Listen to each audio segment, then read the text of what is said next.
I'm going to be in a very familiar place this morning. I'm going to be in Job chapter 1. I read this probably 2 weeks ago. I actually read through the whole book of Job.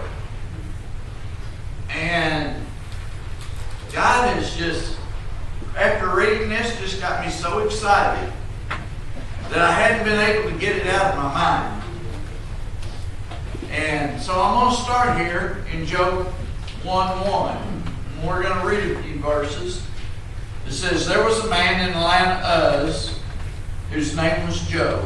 And that man was perfect and upright and one that feared God and eschewed evil. And there were born unto him 7 sons and 3 daughters. For a man, 10 kids. It's all right, I got 10 grandchildren and they're great. But there were born unto him 7 sons and 3 daughters. His substance also was 7,000 sheep, 3,000 camels, 500 yokes of oxen, 500 she-asses, and a very great household, so that this man was the greatest of all the men of the east. And his sons went and feasted in their houses, every one his day, and sent and called for their 3 sisters to eat and to drink with them. And it was so, when the days of their feasting were gone about, that Job sent and sacrificed for them, and rose up early in the morning and offered burnt offerings according to the number of them all. For Job said, it may be that my sons have sinned and cursed God in their hearts. Thus did Job continually. You know, that says a whole lot about him right there. Not only did he have a full heart because of all of his children, but he prayed to God regularly and he worshiped God all the time. And not only for himself, but he held his kids up. And he held them up daily. And, you know, I just wonder how much trouble could be avoided if everybody made it a habit of holding their children up. Amen. Each and every day. Because if we all did just our children, everybody would get covered because we're somebody's child. And then we've got our own, and if it goes on down, you know, it just multiplies out. And just think of all the bitterness and all the strife that could be avoided if we were to just do that. But in verse 6 it says, now there was a day when the sons of God came and presented themselves before the Lord, and Satan came also among them. And the Lord said to Satan, whence comest thou? Then Satan answered and said, from going to and fro in the earth, and from walking up and down in it. And the Lord said unto Satan, hast thou considered my servant Job? Well, he knew he had. Yes. That there is none like him in the earth, perfect and upright man, one that feareth God and escheweth evil. Then Satan answered the Lord and said, doth Job fear God for naught? Hast thou not made a hedge about him, and about his house, and about all that he hath on every side? Thou hast blessed the work of his hands, and his substance is increased in the land. But put forth thy hand now, and touch all that he hath, and he will curse thee to thy face. And the Lord said unto Satan, behold, all that he hath is in thy power, only upon himself put not forth thine hand. So Satan went forth from the presence of the Lord. And y'all know what happened. Satan went out, and he attacked Job. You see, he saw something in Job that he couldn't have. He saw a joy and a peace and a blessing that was around Job. He saw the merry heart and the happiness that Job had in his life. He saw the respect that Job had from those around him. He saw the fact that he was one that prayed for his sons and his daughters all the time. And he knew that he saw that that Job had a promise that one day he was going to go and he was going to be with Jesus and he was going to live with him in eternity, and that's something that Satan couldn't do. And he didn't like it. And I'm fairly sure that the reason he chose Job was because Job was a person that everybody knew. Had he chosen somebody off in a desert place, some shepherd out in the field, to attack like this, it might not have had as big an impact. But he thought, everybody knows Job, and everybody knows how God's been blessing him. That's all they hear about Job. All he does is talk about how God blessed him, how he's the richest man, how he is so full of joy, how God just takes care of him on every hand. And Satan probably just got tired of hearing it. And he thought, you know what, I'm going to attack this guy. And he told the Lord, he said, yeah, he worships you, and yeah, he talks about you, but so would I if I had the blessings and a hedge put around me, and nothing bad could come against me. Well, I would too, but you let that be gone, and he'll turn around, and he'll be mad at you. And he said he would curse me to thy face. And the Lord said, go ahead. I'll take the hedge away. You want to attack me? Go ahead. I know Job. I know my servant. I'm not worried about him. You want to attack him? You want to do something? Fine. So he goes and he takes all his natural things away from him. Took his children away, took their houses away, took his cattle away, took all the things that we just read about away. And Job was troubled, and he was hurt, and he wondered why it was going on, but he never did turn his back on God.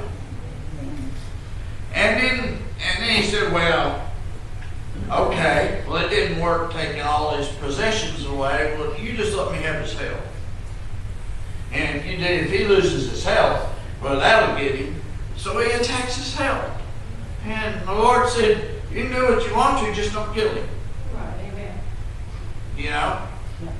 But you can do what you want to. I'm not worried about it. My servant is going to stand up for you, and he's going to praise God anyway. And he did. He was attacked on every hand. And I think about Brother Hal, and I think about my sister and all that they're going through, and how both of them tell the doctors and tell everybody how good God is in spite of what they're going through. When a lot of people would turn their backs on God and say, why am I suffering? Why do I have to go through this?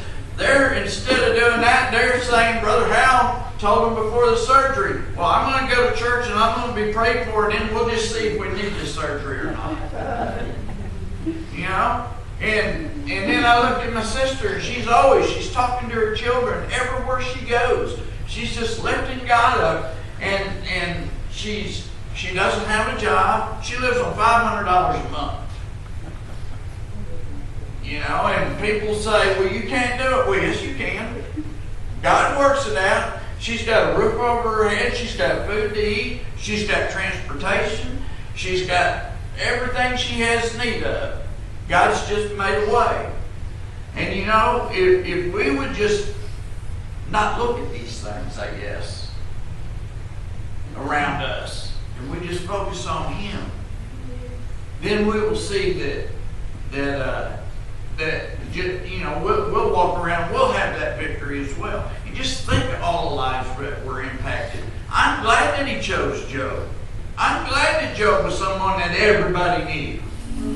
I'm glad that he chose that to be the one that he attacked, because then it made a bigger impact when he didn't turn his back on God. It meant a whole lot more. And you look back at how Job was attacked and how Satan attacked him, and then you look around and you think, here it is. All these years and centuries later. And what's he doing? He's using the same old tactics that he used back then. He doesn't know any better.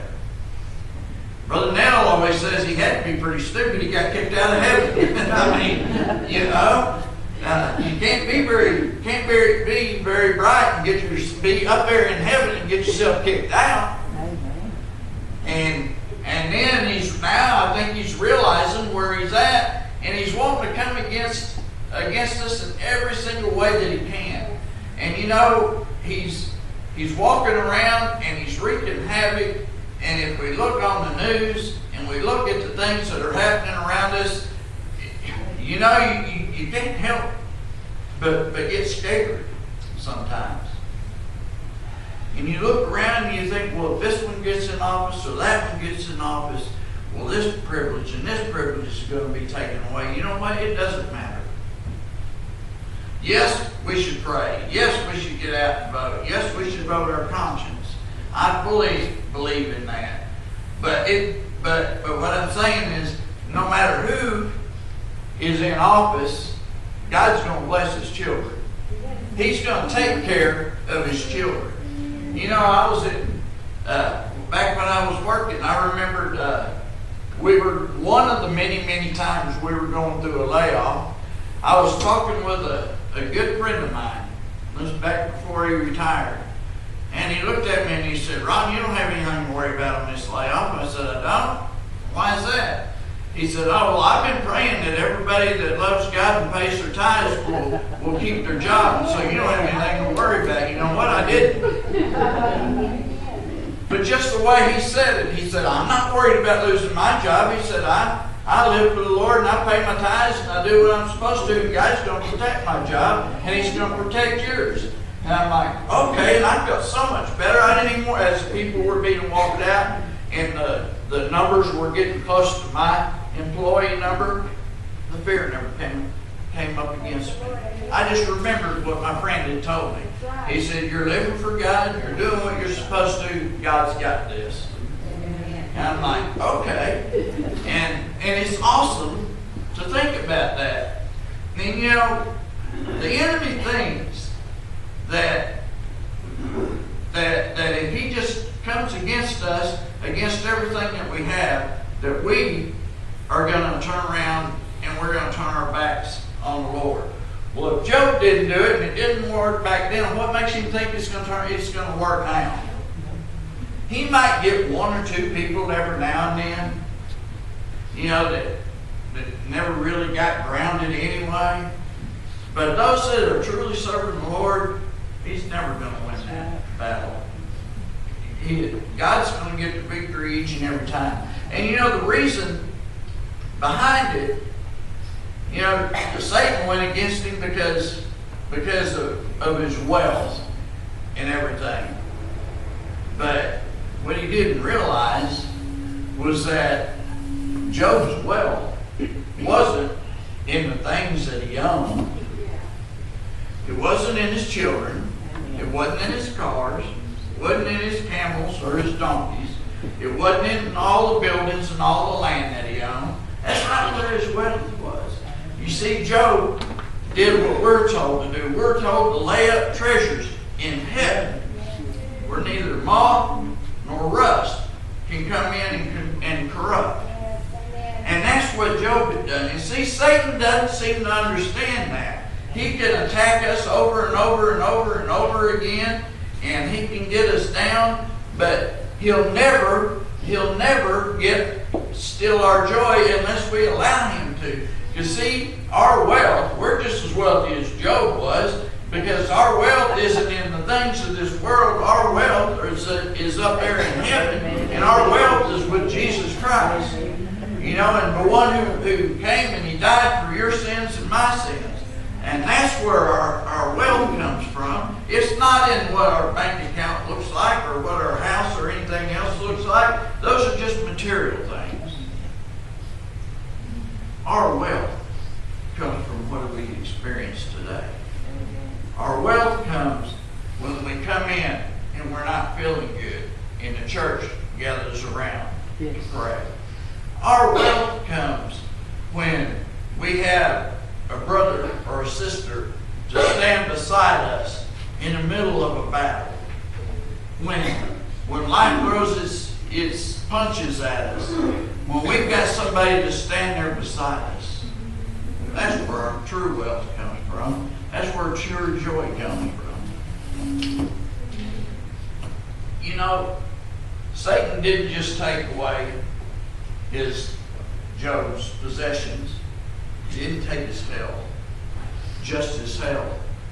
But he sent his so-called friends down to minister to him, to talk to him. And how the world told him, you know, Job, you must have done something wrong, or God wouldn't be letting this happen to you.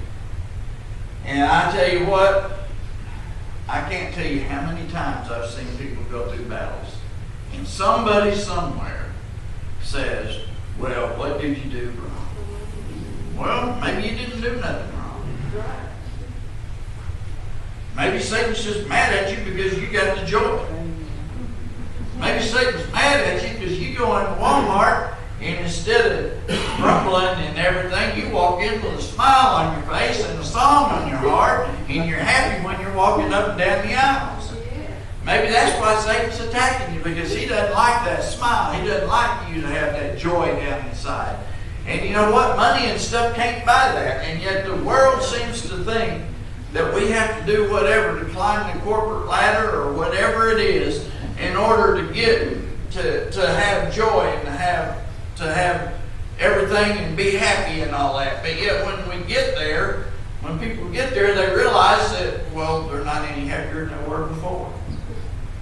And not only that, but now they got more responsibility, more people to be responsible for, and everything else. And it turns to a lot of times what we consider getting ahead is actually a curse instead of a blessing. You know, I don't know about y'all, but I'm just glad that I got a roof over my head. I got a way to get around. I got food in my cabinet. I'm not destitute. I'm not out on the street.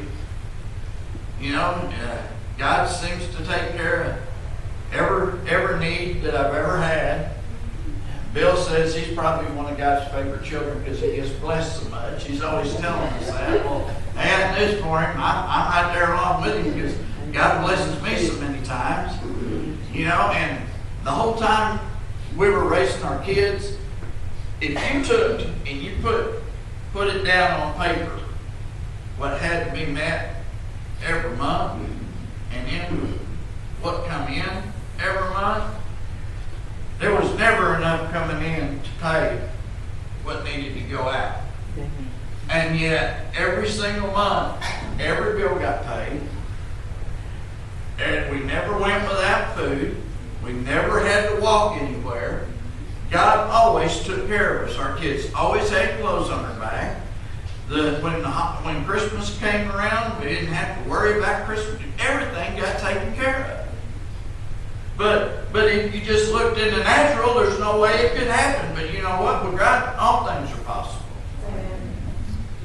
And you know, he comes and he attacks us. He tries to do everything he can, and then I'm reminded what the Bible says about. Come on.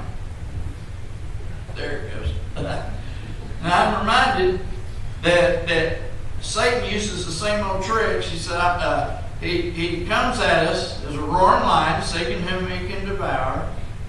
We need to realize that it's the little foxes that spoil the vine. Satan's he's so dumb, he even tried to tempt Jesus after he fasted for 40 days out in the wilderness. He's tried putting people in jail, apostles in jail. He tried having them thrown into a fiery furnace. He tried having them put into the lion's den, or stoned, or even crucified. And all these things, everywhere we read, every prophet, every apostle, every individual that we read about, no matter what has come, each and every time, they got the victory. There's times when we get discouraged and even think about quitting, but we don't.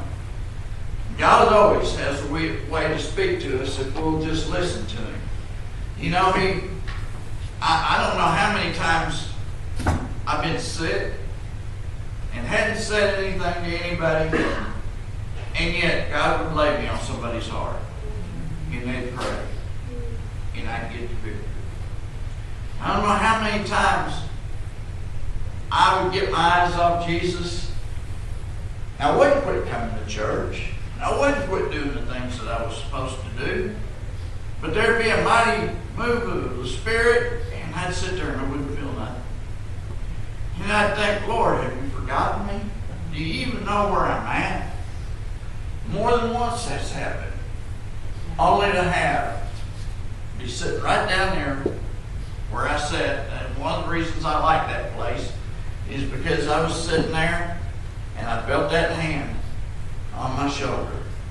And the Lord said, I know right where you're at. I know exactly where you're at, and I know what you're going through. And from that moment on, I was picked up, and I went on, and I went in victory. You know, if we just learn to make the habits of reading and praising and singing, if we make that a normal part of our life, then when the troubles come, we too can walk on the water. We can go into the lion's den and make a pillow out of the lion. We can go into the fiery furnace and we can have camp meeting instead of getting burned up. We can go out into the desert and Satan can tempt us and tell us we'll do this and do that. And we can come against him and win the battle each and every time. We don't have to worry about it. When we get discouraged, if we've got our hope and our trust in in Jesus, I'm all right. We got our hope and our trust in Jesus, then He is going to walk beside us each and every step of the way. I know pretty much each and every one of us at one time in our life has had the Lord come by and pick us up and carry us for a season when we couldn't go on ourselves. We've all come up against stuff, and it's different for everyone, but we've all come up against it where we've had to be picked up and carried for a season. And you know what? If you haven't done the groundwork beforehand, then Jesus isn't going to be there to pick you up and carry you. That's right. Well, I don't know about you, but I want to praise Him in the good times and the bad. Amen. And one of the things that I like about this is, and about this whole deal, you know, like I said, his friends come and they tell him all these different things, and he's got his responses and all this, and I'm quite sure he got discouraged partway through all that. But then Job chapter 38 comes up, and I want to go to Job 38. It is awesome.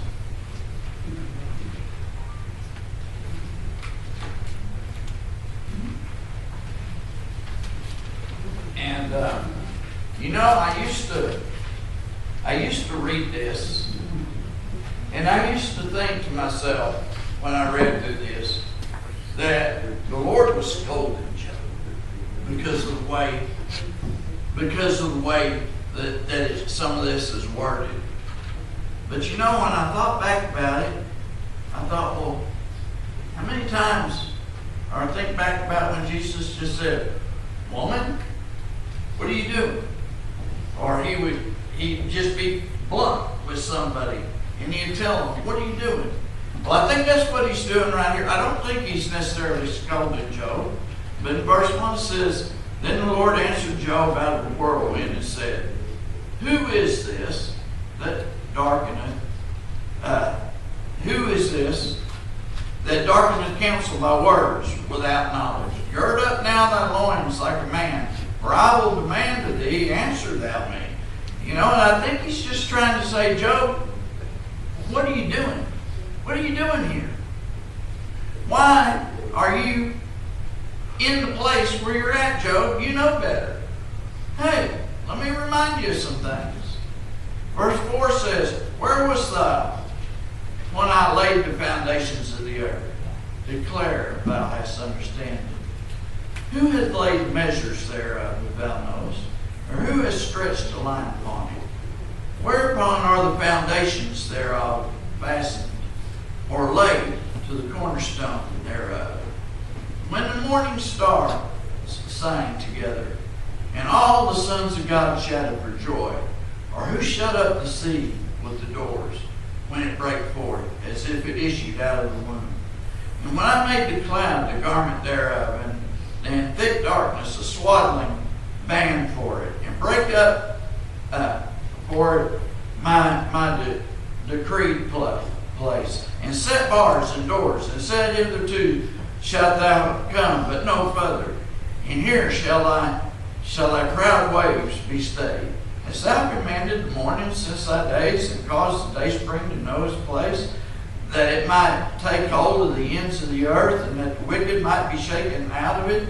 It is turned as clay to the sea, and they stand in a garment, and from the wicked their light is withholden, and the high arm shall be broken. Hast thou entered into the springs of the sea, or hast thou walked in the search of the depth? Have the gates of death been opened unto thee, or hast thou seen the doors of the shadow of death? Hast thou perceived the breadth of the earth, and declared if thou knowest it all?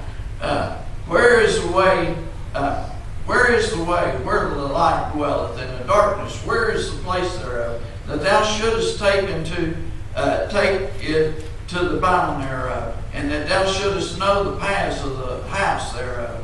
Knowest thou it because thou wast then born, or because the number of thy days is great? Hast thou entered into the treasures of the snow, or hast thou seen the treasures of the hail, which I have reserved against the time of trouble, and against the day of battle and war? By what way is the light parted, which scattereth the east wind upon the earth? Or who hath divided the water course for the overflowing of waters, or the way for which the lightning for the lightning of thunders, to cause it to rain on the earth where no man is, and to the wilderness where there is no man, to satisfy the desolate waste ground, and to cause the bud of the tender herb to spring forth? Has rain a father, or who hath begotten the drops of dew? Out of whose womb came the ice and the hoary frost of heaven? Who hath gendered it? The waters are hid as with a stone, and the face of the deep is frozen. Canst thou bind the sweet influence of Pallades, or loose the land of Orion, the bands of Orion? Canst thou bring forth Mazzaroth in its season, or canst thou guide Actress with his sons? Knowest thou the ordinance of the heaven? Canst thou set the dominion thereof in the earth? Canst thou lift up thy voice to the clouds, and that the abundance of waters may cover thee? Canst thou send lightnings that there may go, and say unto thee, here we are? Who hath put wisdom in the inward parts? Who hath given the understanding to the heart? Who can number the clouds in wisdom? Who can say the bottles who can stay the bottles of heaven? When the dust groweth into hardness, and the clods cleave fast together, wilt thou hunt the prey for the lion, or fill the appetite of the young lions? When they couch in their dens, and abide in the covert to lie in wait, who provideth for the raven his food? When his young ones cry to God, and wonder for lack of meat. You know, God's gone through there, and he's just reminding Job time after time. Look at all these things. Did you speak the world into existence? Did you tell the waves you can only come this far and then you have to stop? Are you the one that created day, separated day from night? Are you the one that created all these different things? And he's going through and he's reminding Job. He's saying, Job, look at all these blessings. Look at all these things that I've done for you, Job. I've done it for you. I've done it for each and every one of us that are sitting here this morning. God did all these things for us. And so, who are we to sit there and get mad at him for something? If he can create all these things, if he can feed the ravens, if he can take care of all the things of this world, why do we think that he can't take care of us?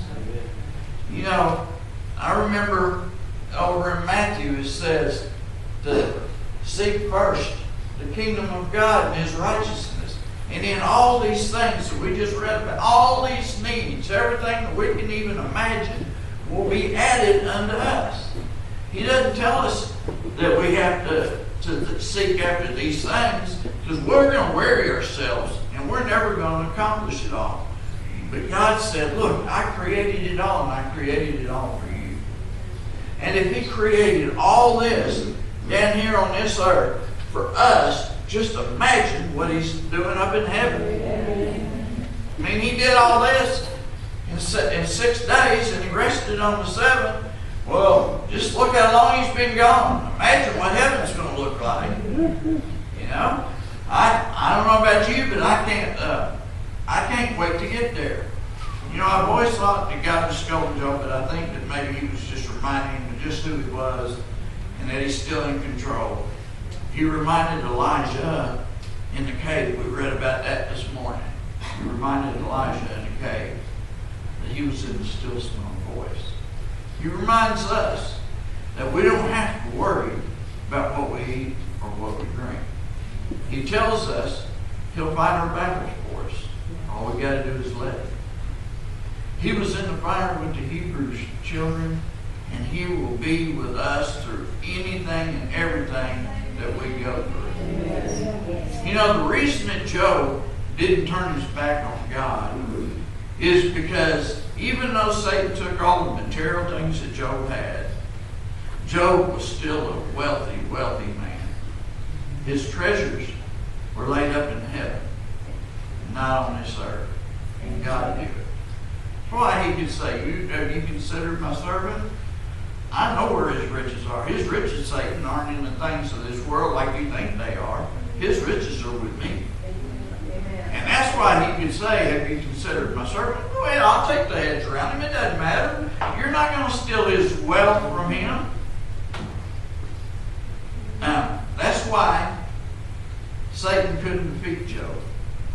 And that's why he can't defeat us either. That's why Satan is so angry with us. Because he knows that he threw it all away, all this way, when he got kicked out of heaven. Poor guy. But just like Job, out of this, but just like Job came out of this, and if you read the end of it, he came out with twice as much as he had when he went into it. And you know what? God's going to do the same thing for us. And you know, I think I mentioned it earlier. I think about Brother Hal and how he's not afraid to make his stand for the Lord. How he's not afraid to tell the doctors that he's going to have the church pray, and then we'll see what happens. And I think about my sister, how she goes, and how she tells the doctors, look, this stuff hasn't worked. I'm still a child of God. How she is still reminded. And I count it an honor when she struggles and she comes in there. And she's woken me up before in the middle of the night and said, Ron, I'm hurting and I'm down. Would you pray? Well, of course I'll pray. Why would I not pray? You know, that's what we do. God's got people around us that love us and that care for us. And it doesn't matter if man says, I don't have an answer for it. God does. And if God chooses to take her home instead of leave her here, well, you know what? She's got an awful lot laid up there. Amen. I look back through some of the poems that she used to write. I look at some of the lives that were touched. I look at how he's touched so many different people. And you know, our wish and our hope and our prayer is that God delivers them and God makes a way. But you know what? Lori told me one time, she said, if for some reason God doesn't heal this natural body, she said, just think about it. Yeah. I'm going to lay down, I'm going to go to sleep. Amen. And when I open my eyes, Amen. I'll be in heaven. Yes. Hallelujah. It doesn't matter what life throws at you. Doesn't matter how hard things seem to be. Doesn't matter what the outlook may be. What's the worst thing that Satan can do to you? Yeah. He can take your life. So, if he takes your life, you're going to wake up and you're going to be with Jesus. So how is that a bad thing? Hallelujah. You know, I'm reminded of Stephen. He stood there, he wouldn't turn his back on God. And they stoned him to death, and he looked up and he saw Jesus standing there, ready to receive him. Yeah. He was standing there ready to receive him. Well, you know what? If the worst thing that Satan can do is take this natural life, so be it. I'm going to be with Jesus. And Satan can't take that away from me. He couldn't take it from Job. He can't take it from us unless we give it away. That's right. You know, I don't know all the struggles that everybody's going through, but I know that we all have struggles of some sort. We all battle our own things. I mean, my battles aren't the same as yours. Yours aren't the same as mine, but it doesn't matter. What matters is we have a family. We started filling out the rock. We filled one side up with all the miracles and all the blessings that God had done. We started on the second side. I haven't seen anything new written on there in a while. Maybe we need to start turning our eyes back towards Christ. Maybe we should start seeing more of these Jericho marches. Maybe we should see more of the times when people come and they fall on the altar before the Lord during the song service and get their victories even before the word gets preached. Maybe we need to spend more time doing that. Maybe we need to spend more time before we come to church on Sunday preparing our hearts to receive everything that Jesus has for us. Because you know, the one Sunday that you miss, that's just going to be the Sunday that God's got the answer for you. I've always felt like that. If I hate to miss because I feel like if I miss, I'm going to miss just exactly what it is that I'm supposed to, that God has for me. I mean, He's always blessed me. He's always given us a blessing while we're gone. But I always feel like if I'm not there, that's the time that the Holy Ghost is going to get poured out, and I'm going to miss out on it. And I don't want to do that. I come in anticipation in hopes that it happens. You know, there's times when it would be easier to lay down and stay home because you don't feel good, because you're hurting. But we see Brother Gerald came today, hurting. Didn't feel good. It would have been easy for Hal to stay home. I'm sure there's others it would have been easy to stay home when you don't feel like it. But you know what? God says if you'll just take that step, I'll meet you. I'll meet you. You know, we watched a movie yesterday, and we saw all the battles that life, and all the scars that life had left on this young man. He was a prisoner of war. He came home. The people thought everything was great, but he still had all these battles and all these scars. And he kept turning the wrong way. And the battles never would leave. But then he married him a wife, and she was a Christian. And it was out in California. Billy Graham happened to be out there. And she didn't make him. She just asked him, she said, would you go with me? I don't ask you to do anything. Would you just go with me? Well, he went one time, and God started speaking to him, and he left. And the next night, he had got dressed, and she looked, she said, what are we doing? He said, well, we got to go. We're going to church. We're going back to hear this man that was preaching. And he got up, it hit too close to home, and he got up and he was headed out the door. Billy Graham said, stop right there. Don't leave now. You can leave during my preaching. Don't leave during your invitation.